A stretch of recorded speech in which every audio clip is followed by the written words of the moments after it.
If you don't change the way you see yourself, your self concept, and your core identity, you will continue to live on the same timeline, even while taking more action, adding more effort, and trying to get to a better reality.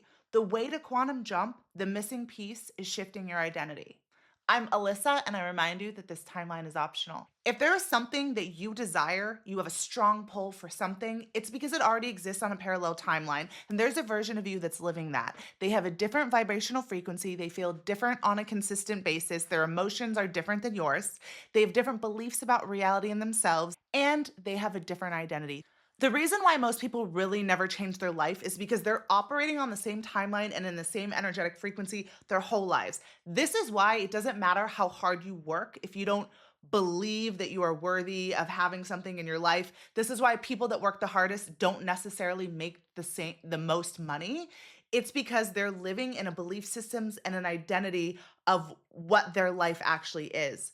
What we believe about reality and ourselves is reflected back to us, so we believe it more, so it's reflected more back to us. It is actually a catch 22. But when I've looked back on my life and the biggest quantum leaps I made in my life, it's when I began to see myself differently and made micro decisions, micro actions that were more in alignment with that identity. Most of you know my story. I quantum jumped from a going through a hard relationship in a shitty apartment, now living in my dream home with my soulmate. But it started even before that. In terms of how I quantum leapt to different relationships, when you live on a certain timeline, that timeline does not disappear when you quantum leap. And you can sometimes tap into your old realities. For example, the timeline I was on when I was in my early 20s was the timeline of being with someone that didn't choose me. It was being with a guy that was emotionally unavailable. It was being in this desperate, sad energy of wanting life to change so much and working really hard to make it change, and nothing was shifting because I was living in the vibrational frequency of desperation, loneliness, sadness. My identity was I am the girl that never gets chosen. And the more that was reflected back to me, the more I lived that. And I had beliefs about reality and myself. I believed that relationships were hard. I believed that people would disappoint me. I believed that men were emotionally unavailable. And I believed that this is all I was going to get. And besides belief, which is one of the hugest things, when you start to believe in that reality that you want, when you start to know that it's possible, that can shift you a lot. But when I moved out of the identity of waiting for someone to be choosing me, I was in an on again, off again relationship for 7 years. 7 fucking years. That is a long time. But most people live on the same timelines about certain areas of their life if they don't consciously choose that. And this is what I mean. I still have dreams about that guy. He still contacts me sometimes or tries to because, and when I have the dreams, I dream. A lot of my dream time is parallel timelines. That's how I actually quantum jump to this timeline. But I also have dreams about other timelines that I'm no longer on anymore. But I know that they still exist, and those versions of me are communicating with you. When you have consistent dreams about people, those and situations, those are parallel timelines of things that happened or choices you made or choices you didn't make. It gets really weird. The point is, I still have a lot of dreams about this guy, and I've done all these cord cutting rituals, but I know that there's still the version of me that is in that frequency of needing to be chosen. And so I could very well still live on that miserable timeline. But what I first did when I shifted my identity to being the version of someone that could be chosen and loved, I quantum jumped to a reality, not the relationship I'm in now, but another timeline where I was in a very long term relationship with someone that did choose me. It wasn't soulmate timeline. I had a lot of lessons to learn there. But because I finally got out of the identity of being believing that people were emotionally unavailable and feeling like I was the girl that was never chosen, I was able to get to a different reality. So, identity, the people around you change when you shift your identity. The types of people around you change. So, if you're working on relationships, if you believe that you're not worthy of being chosen, even if you are in the same relationship on again, off again for 7 years, like I was, or if you meet and date different people, you will continue to have people that reflect that same energy back to you because the identity you have is not being chosen. This can be the same with money or health or your body. Whatever your core identity is going to be continued to be reflected back to you in new faces, new places, same energetic frequency. But I did a lot of work on myself, and I finally shifted into the identity of being chosen and like being worthy, I guess, of being in a relationship where the person like was choosing me enough that we were living together and we got married and all of that. But then that relationship, I had a desire for a different timeline, the timeline I'm on now, because that was a better relationship than the first one. But I had another identity shift I needed to go through in order to get to my soulmate timeline. And in between that, I had to go through the identity of choosing myself. So I actually ended the relationship I was in. The point is, when you shift your identity, that's when your reality actually changes. When I was sad in my early 20s, like just a mess with this guy, I thought he was my soulmate. Like we even got tattoos of each other's names. It's crazy. But I could not get out of that cycle because I could not see myself as someone that was worthy of love, worthy of being chosen. I just saw myself as this girl that was constantly going to be disappointed. And it wasn't until I like healed a lot of my inner child stuff and had the identity of being like, fuck that. I have the identity now of the girl that gets chosen, that gets to get married, that gets to be in a long-term relationship, that has someone that chooses her. So when you shift your identity, and then I met the guy that my previous relationship, the universe changed things around me so that I was able to be in that relationship because that's how I viewed myself. So what's reflected back in your life is how you view yourself. The amount of money you make or don't make, the friends you have or don't have, the type of lifestyle you have or don't have, the environment you live in or don't live in is a reflection of your identity. Yes, it's a little bit about like what do you feel worthy of, but it's not like just all worthiness work. It's how do you see yourself? Because reality is like a simulation and it morphs itself around our beliefs. It morphs itself around what we assume to be true. I've even heard some stuff on quantum physics saying that literally like I'm in my filming room right now. That there's nothing outside of that door until I open it and I what I expect to see is what's seen. When I open that door, I'm going to see my hallway, I'm going to see my pets, I'm going to see my kitchen because I expect all those things to be there. But according to like quantum physics, right now, this is all that exists for me, but we're creating and choosing from the quantum soup what reality we expect. And your identity is how do you expect people, places, and the world to be towards you? How do you expect your life to be? What do you assume is true about yourself? And that's the reality you live in because when you actually shift your identity, it's not about taking more action. Like you can, if you're trying to get a different job, you can take all this action and still live on the timeline of like not having your dream career because you don't see yourself as someone that has that it's normal for them. And there's a couple ways to shift this. One is healing your inner child stuff. Like my stuff was all tied to like abandonment wounds as a child.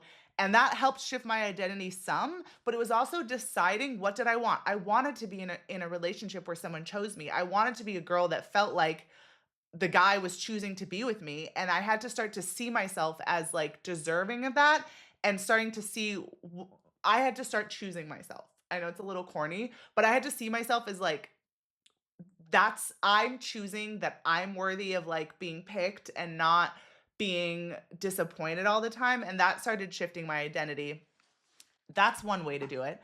Another way to shift your identity is to take micro actions. So the version of you that has your dream and you over here have a gap.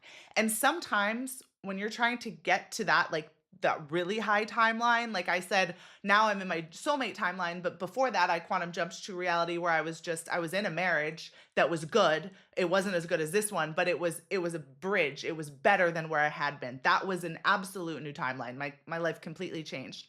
But there's a gap between this version of you and you now.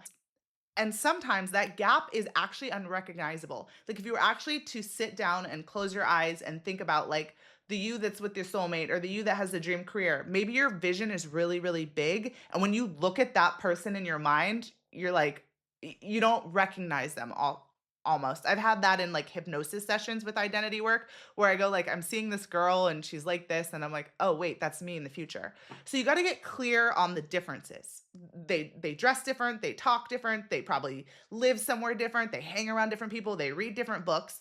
Get clear on what is different, and then you slowly take micro actions in the energy of what they would do. Because quantum leaping is an energetic game. It's not just about action. You want to take aligned actions, but you don't you don't continue to do the thing that you're already doing that isn't working, because that's not working. And when you continue to put more effort into the job, or the soul, like going on more dating apps, or however people date these days, going on more shitty dates or swiping more times, uh that's not going to actually get you to that timeline. You're just going to keep attracting back what you're already experiencing. But that version of you, like, maybe isn't on a dating app, or is on a different kind of dating app, or has the energy that people come up to them and want to go out with them. The version of you, the gap, they are doing different things on a daily basis. They probably have a different workout routine than you do. They probably get coffee somewhere else, because they're at a different energetic frequency. So where they're hanging out is not the same place you're hanging out. The environments you're around, the people you're with, the books you listen to, everything that you're attracting into your life is attracted to you based on your vibration and your identity, how you see yourself. So you have to start doing things to shift how you see yourself. And there's two ways that can really help you shift this. One is as simple as, how do they dress? The version of you probably dresses very different than you now, because they have a different energetic frequency. And it's not dressing different so that other people will see you differently, even though that will happen.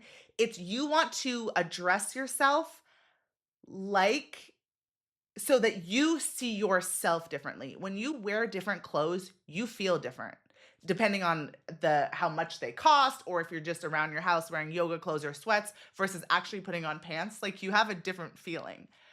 You want to do things that are micro actions to feel more like that version of you. And the reason why you want to do micro actions is this: when you try to overhaul your whole identity, it can sometimes slap you back in the face, because you go, I'm so not this person. And then you quit and you stop and you don't continue moving forward. But when you do different things, like eating more like they would eat, going to a coffee shop that maybe they would go to, buying organic blueberries instead of regular, like little micro actions that version of you does on a normal day-to-day basis, but that feel a little bit out of your comfort zone, you start to see yourself differently. Maybe you actually go places where people have a higher frequency that maybe you feel a little uncomfortable, but you being in that energy is going to elevate your identity, that you can be around those people, and also your energetic frequency. And you want to just do these micro actions, and you're not saying, oh, I'm dressing different because it's going to make me quantum jump.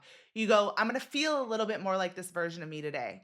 And when you get clear in your mind on what they're doing, you're also going to take the aligned actions that they take. Let's say they have their dream business. They're probably, making phone calls that you might not be making, those phone calls or having those meetings or whatever it is, but they are attacking their day in a different energy.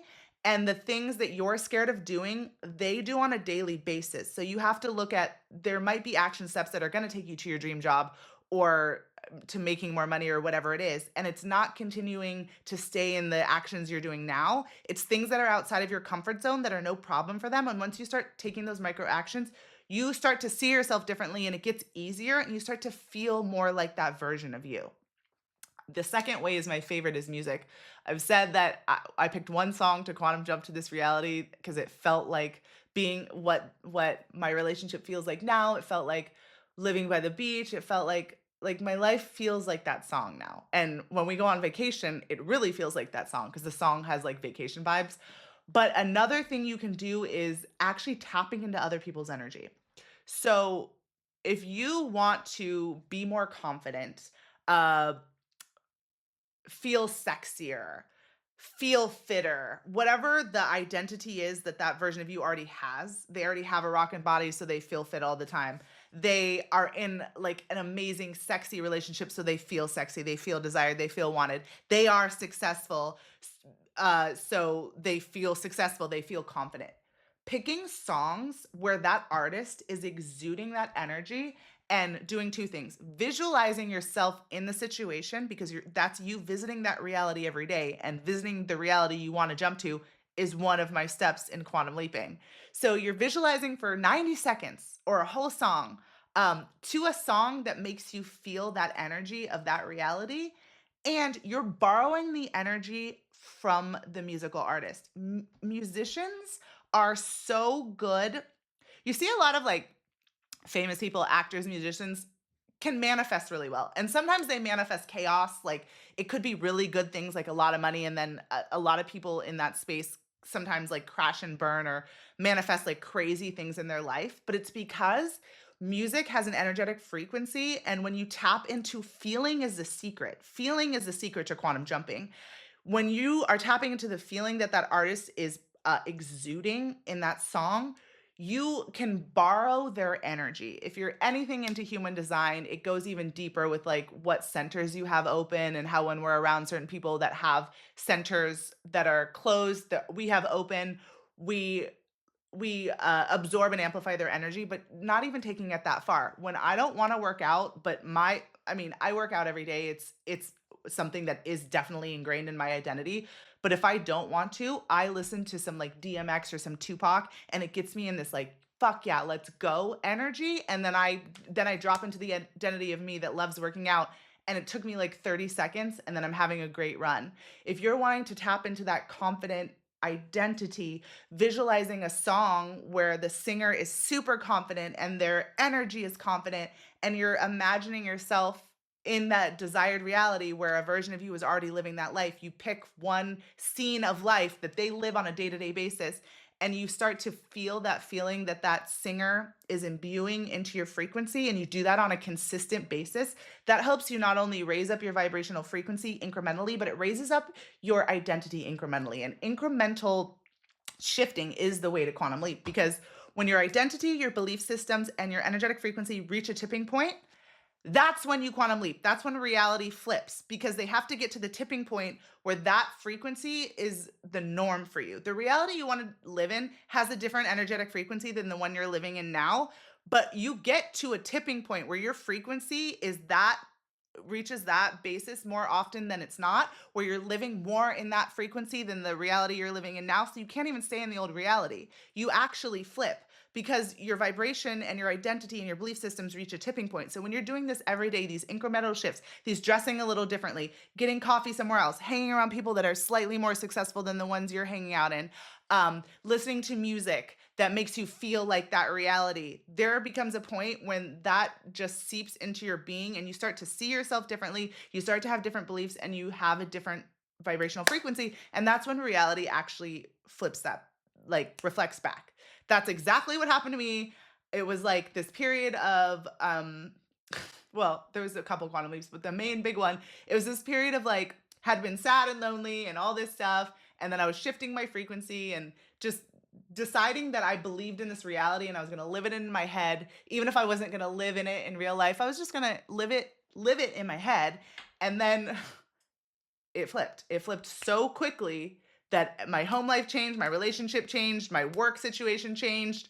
I changed because I became that version of me in my head first. You have to become that version of you in your mind first. You have to see yourself first as that version of you. You have to take the micro actions that they take.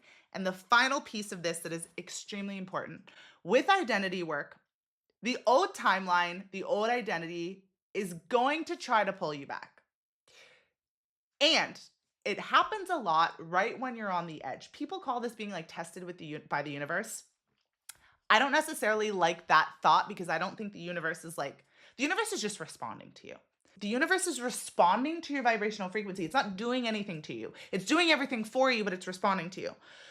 So, and I've had this happen. This actually happened like right before I had the quantum jump into the relationship and moved in with the guy. There was a moment where I was actually doing mushrooms on the beach with my friend, clearing more like childhood stuff.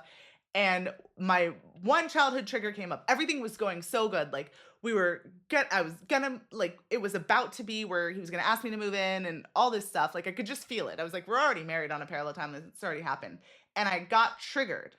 And there was an opportunity for me to be like, you know what? I was right about men. He didn't even do anything bad. He just did one thing that made me feel like I wasn't chosen. And now I look back on it and I was like, that was just my wound, was like, you know what? Let's stay like single, or just not believing that relationships can be really good. Let's stay in the old identity of course I expected this to happen. And there was a moment and I remember it and I made a different choice. And then I think like a month later I moved in And now, I'm in a really great relationship because I have the identity of someone that is loved. And also, I believe in good relationships and I believe in soulmate timelines. And it's reflected back to me. So, when you've done the identity work, the vibrational work, and the belief system work, and you're feeling like the new you, and then you're going to be taking action like them because they take different actions than you and they have a different life than you. And there's going to be an opportunity, and it might be part of your bridge of incidents. Neville called it the bridge of incidents. It's like the steps that show up that take you to the quantum leap, because once you're in that vibrational frequency, the universe unfolds some cosmic things that were not previously available to you because your energetic frequency wasn't allowing you to see these steps. And you take some sort of actions, take some steps. Sometimes the thing just shows up and you're on the new timeline. And it might be, if you're quantum jumping to a reality where you like have your dream job and you have to give a presentation, or you're supposed to go out with the person, or some opportunity to make a lot of money. And you have to take an action like the new you, kind of to solidify the timeline. Or let's say you're like starting a podcast and you're like all jazzed and then it's time to hit record. You get terrified, you get exhausted, and you get all this resistance. That's the old identity trying to pull you back. And the way to get through this, because once you get through it once, it's like it helped you get to the other timeline. It's like you get through this one, it's usually like one resistant movement that you need to take, acting as if as the new you. And what I do when this has happened to me, this is what I say to myself. This is the part where I do it anyway. And that is you acting in the identity of the new you. You have to act like the new version of you, because the new version of you does take different actions. Quantum leaping and manifestation, yes, it's more about thoughts and vibrations than it is about physical action, but that version of you is taking different aligned actions. So you have to behave and embody the version of you that's doing the thing. So you will probably be faced with an opportunity to act like your old self. This also happened when I was bartending. Then I quantum jumped into a reality where I got an opportunity to create a bunch of content and be a face of a brand, and I had to leave the bartending place. I got to the new timeline, and then the bartending was trying to pull me back. Like, yeah, you're not really, this isn't going to work out. And this identity fits you better, and who do you think you are, and that kind of thing. These things come up, and you say to yourself, this is the part where I do it anyway, and then you take the action, and it's like you break some sort of spell. It's like that's you walking through the door to the new timeline, because once you've solidified acting as the new version of you, it's like you're on the new timeline because you have chosen the identity. You've chosen who you are deciding to be. You've already worked on your beliefs. You've already raised your vibrational frequency. You've decided in your mind who you're going to be. And once you walk out in that identity, that's when reality then flips and responds to you as the version of you that you chose to be. There's a gap between this version of you and the one that is living the thing you desire on a parallel timeline. And you can absolutely close the gap. You have to see yourself differently. You have to think differently. You have to vibrate differently. And most importantly, you have to believe and know that this reality exists. And if you desire it, it's calling you. Do these things to shift your identity, and you will quantum jump to your desired timeline. Remember, this timeline is optional. Much love.